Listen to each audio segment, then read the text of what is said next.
حضرت ابو بکر صدیق. میں نے کہا یہ محبت کی جنگ ہوتی ہے نا. حضرت علی کے ایک بھائی تھے جناب عقیل.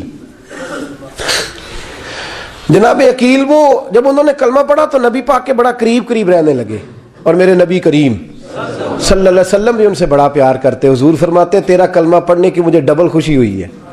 یا رسول اللہ کس طرح؟ فرمایا ایک میرا تو صحابی بنا ہے, دوسرا تو میرا بھائی تھا مسلمان ہو گیا ہے. حضور بڑا پیار کرتے. اب یہ محبت جو ہوتی ہے نا, اس میں دوڑ بھی لگتی ہے اور یہ بری نہیں ہوتی, یہ دوڑ بڑی اچھی ہوتی ہے. حضرت عقیل اب قریب رہنے لگے.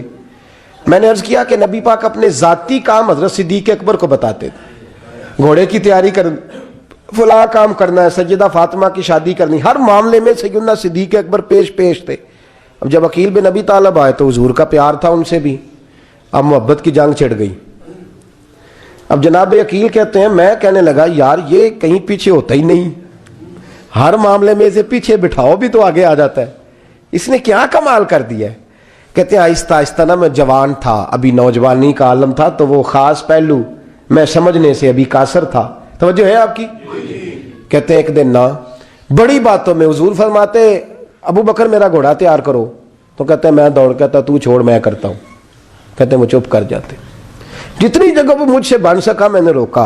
حضرت صدیق اکبر بولے, کہتے ہیں ایک دن نا مسجد کی پہلی صف میں بیٹھا تھا. میں نے پچھلے جمعے بھی کہا تھا اگے ہو بوے جڑا پہلوں آئے, یہ حکم ہے نا حدیث میں, پہلے آئے اور آگے بیٹھ جائے, گدنے پھلانگنے سے منع کیا. کہتے ہیں ابو بکر صدیق, توجہ ہے آپ کی, ان کی عادت تھی کہ جمعے والے دن مسجد کی صفائی کرتے اور صفائی کر کے سب سے آگے بیٹھ جاتے. بات ذرا میں نے قریب ہو کے سن دی, پاس بیٹھ جاتے. عقیل بن ابی طالب کہتے ہیں میں بھی آیا سیدنا صدیق اکبر, اور مجھے کئی دنوں سے جلال تھا کہ یہ پیچھے ہوتا ہی نہیں. کہتے ہیں میں آیا تو حضرت ابو بکر آگے بیٹھے تھے, تو میں نہ جان بوجھ کے, بچہ تھا اور محبت تھی سرکار سے, ابو بکر سے بغض نہیں کوئی, خدا رہا اس بات کو ضرور ذہن میں رکھیں. فرماتے میں نے کہا ابو بکر اٹھ. مزے کی بات یہ ہے کہ جس مسجد میں صدیق اکبر بیٹھے اس کی جگہ بھی انہوں نے خرید کے دی ہے. مسجد نبوی کی زمین کی سب سے پہلی رقم حضرت ابو بکر صدیق نے ادا فرمائی. اٹھ. کہتے اٹھے, پیچھے چل. توجہ ہے آپ کی؟ آنکھ کے تو ویکھے کو کسی نے, پاویں ماڑا ہوئے تو پاویں تو چھوٹا بندہ آنکھے تو پھر تو دی خیر ہی نہیں, عمر میں چھوٹا ہو یا مال میں. اٹھ چل پیچھے. اللہ اکبر. حضرت علی دیکھ رہے تھے. کہتے ہیں سیدنا صدیق اکبر اٹھے, پچھلی صف میں, پھر اس سے پچھلی صف میں, پھر اس سے پچھلی صف میں, 7ویں صف میں پہنچ گئے, اور وہاں ہاتھ باندھ دیے. کہنے لگے شہزادے اجازت دے تو یہاں بیٹھ جاؤں, تو رسول اللہ کا خاندان ہے, اجازت دے تو یہاں بیٹھ جاؤں. حضرت عقیل کہتے ہیں بیٹھ جاؤ. حضرت ابو بکر صدیق چپ کر کے پیچھے مل جائے وہی کافی ہے. 7ویں صف, شہزادے یہاں بیٹھ جاؤں. میں بیٹھ جا.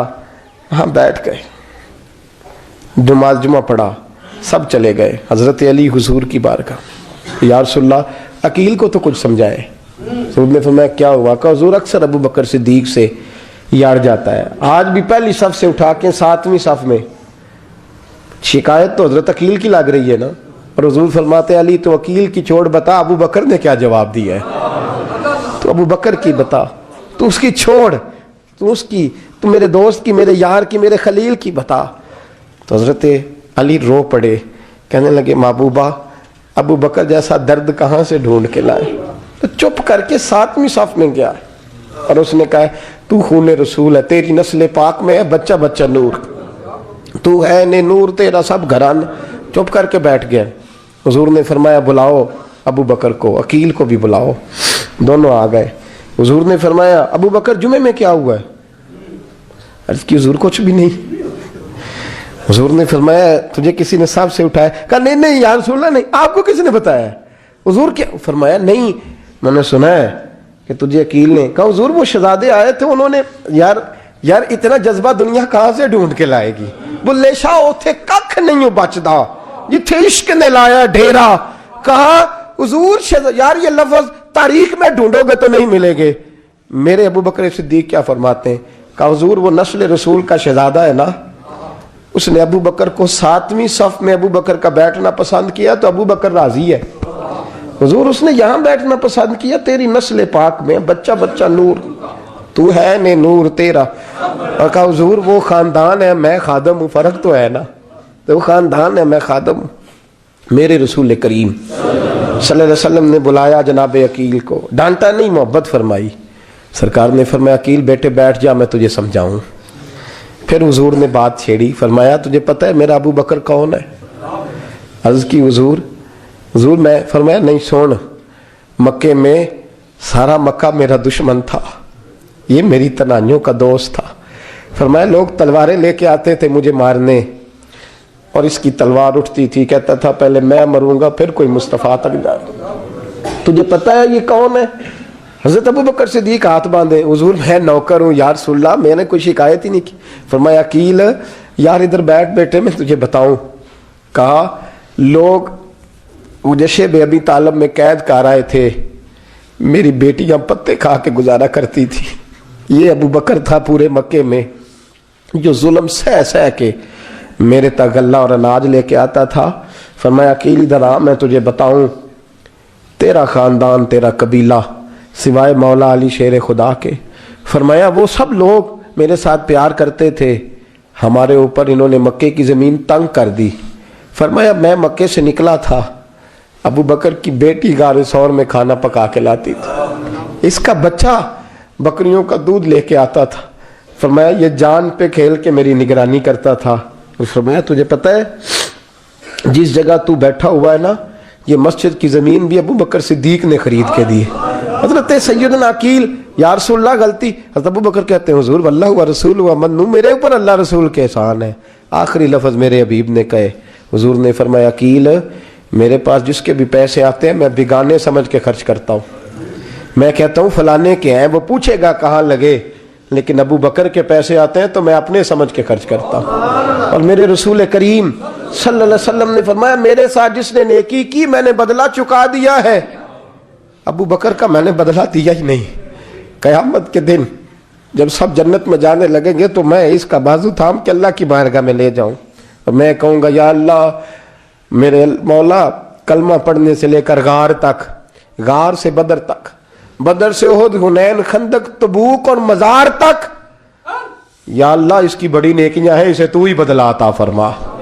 میرے دوستو یہ رنگ حضرت سیدنا صدیق اکبر، بس وہ اقبال نے کہا کہ صدیق کے لیے ہے خدا کا رسول اور اس سے آگے پیچھے کچھ نہیں۔ یہ جو ماننے کا انداز ہے نا، یہ دیکھیے نا، حضرت ابو بکر صدیق، بڑی دفعہ آپ نے بات سنی ہے لیکن اس بات کی لذت بڑی شاندار ہے۔ حضرت عمر نے طبیب بلایا ہے ابو بکر کو دکھانے کے لیے ملک شام، پہلے مانتے نہیں تھے، مولا علی کی سفارش ڈالی، پھر دونوں لے کے آئے، سیدنا علی المرتضیٰ بیٹھے ہیں، حضرت عمر بیٹھے ہیں، کہتے ہیں طبیب کو چیک کرو، ملک شام کا بڑا ڈاکٹر ہے۔ چیک کر لیا تو ڈاکٹر کہنے لگا کوئی مرض نہیں، کوئی تکلیف نہیں، کمزوری بڑی ہے، کمزوری بڑی ہے، ان سے پوچھے انہیں کیا مرض ہے۔ تو حضرت عمر کہنے لگے یار بول کیا مسئلہ ہے تجھے، کیوں اتنا کمزور، اتنا بیمار رہتا ہے، کیا پرابلم ہے، کیا مسئلہ ہے؟ تو حضرت ابو بکر صدیق نے آنکھیں کھولی اور کہنے لگے عمر تو قسم اٹھا کے بتا، تجھے پتا نہیں مجھے کیا مسئلہ ہے؟ تو اٹھا نہ قسم، جنہ دے دل بر جانی وچھڑن، کون روے پھر تھوڑا، سب روگاں دائی روگ محمد جس کا نام وچھوڑا۔ تجھے نہیں پتا تو بول، اگر خبر ہے تو پوچھتا کیوں ہے؟ میرے دوستو کمال دیکھو، مدینے میں آج بھی مصطفیٰ کو سلام کرو تو ساتھ ہی صدیق اکبر لیٹے ہوئے، ساتھ ہی لیٹے ہوئے مدینے میں۔ ابو بکر صدیق روز رات کو جا کے اس کے گھر کا کام کاج کر کے آتے۔ کام بتاؤں کیا تھا اس کا؟ جاگ رہے ہیں آپ لوگ؟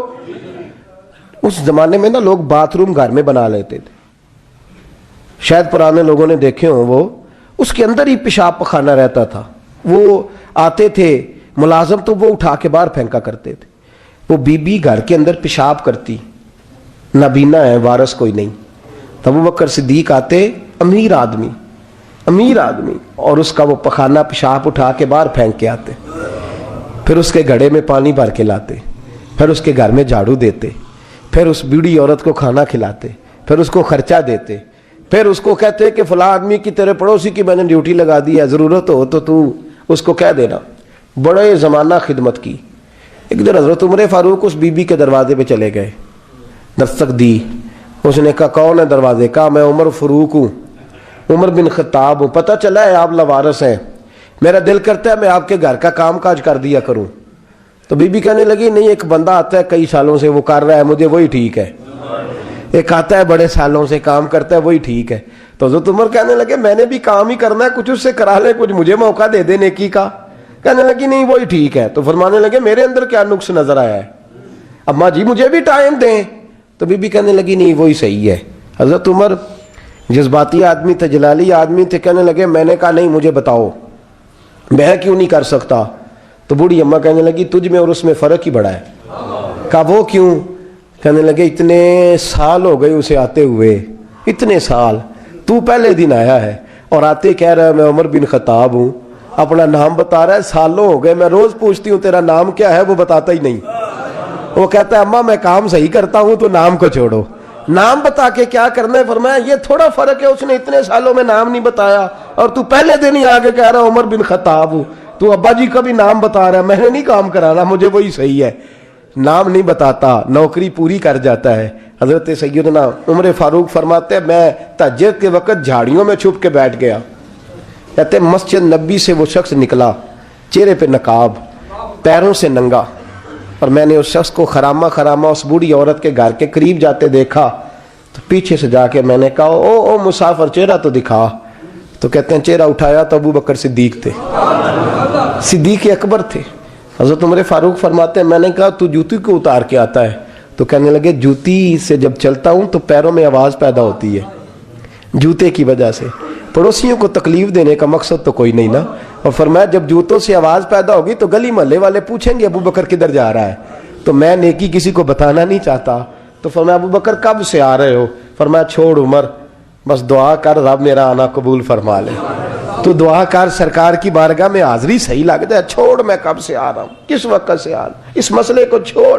تو یہ دیکھ پانی پر نسویلیاں رنگا رنگ کڑے پریا اس دا جانیے جس دا توڑ چڑھے. یہ بات آپ نے درجنوں بار سنی ہے، لیکن اس پر غور تو کرو میرے دوستو کہ حضرت عمر فاروق فرماتے ہیں جن دنوں تبوک کے لیے میرے نبی نے اعلان فرمایا میرے حالات اچھے تھے، ابو بکر کے اچھے نہیں تھے، مالی حالات کمزور تھے، کچھ مسائل تھے، میرے اچھے تھے.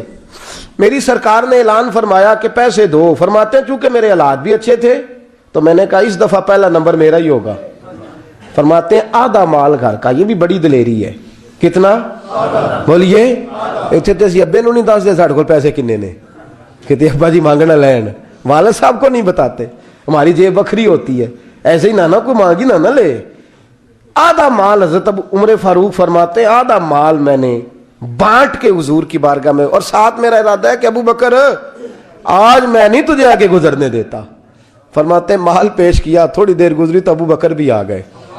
اور منظر کیا ہے؟ کہتے ہیں انہوں نے قمیض پہنی ہوئی ہے بوریے کی، سر پہ ٹوپی کوئی نہیں، پیروں میں جوتا کوئی نہیں، سر میں ٹوپی کوئی نہیں، پیروں میں جوتا کوئی نہیں. کہتے ہیں ابو بکر صدیق آئے، سب کا مال آیا، مصطفیٰ کی بھی اتنی توجہ نہیں تھی، پر جب ابو بکر آئے تو میں نے مصطفیٰ کریم کے انداز بھی بدلے ہوئے دیکھے، اس شخص کے آنے پر بدلے ہوئے دیکھے. فرماتے ہیں میرے رسول پاک کے سامنے ہر چیز ابو بکر نے قدموں میں ڈھیر کر دی، اور ڈھیر کر کے نا چیزیں رکھ کے تو فٹافٹ پچھلی سائڈ پہ، کسی کو پتہ نہ چل جائے، پچھلی سائڈ پہ حضور کے. تو حضور نے فرمایا ابو بکر سامنے آنا، گھر کیا چھوڑ کے آیا ہے؟ فرمایا ہر چیز. پیچھے بیٹھ گئے تو محبوب نے بازو تھام کے آگے کیا. فرمایا کیا چھوڑ کے آیا گھر؟ یہ اس بات پہ بات آپ نے پہلے بھی سنی ہے، لیکن ان لفظوں پہ غور کرو. ابو بکر نے یہ نہیں کہا حضور کچھ بھی نہیں میں سارا کچھ لے، یہ لفظ کہا ہی نہیں. اللہ کرے ہمیں اس عقیدے کو سمجھیں، اس نظریے کو. یہ ترمذی اور مشکات دونوں میں یہ لفظ موجود ہے. یہ نہیں کہا حضور کچھ بھی نہیں سارا کچھ لے آیا ہوں، یہ نہیں فرمایا. حضور نے فرمایا ابو بکر کیا چھوڑ کے آئے ہو گھر؟ توجہ ہے آپ کی؟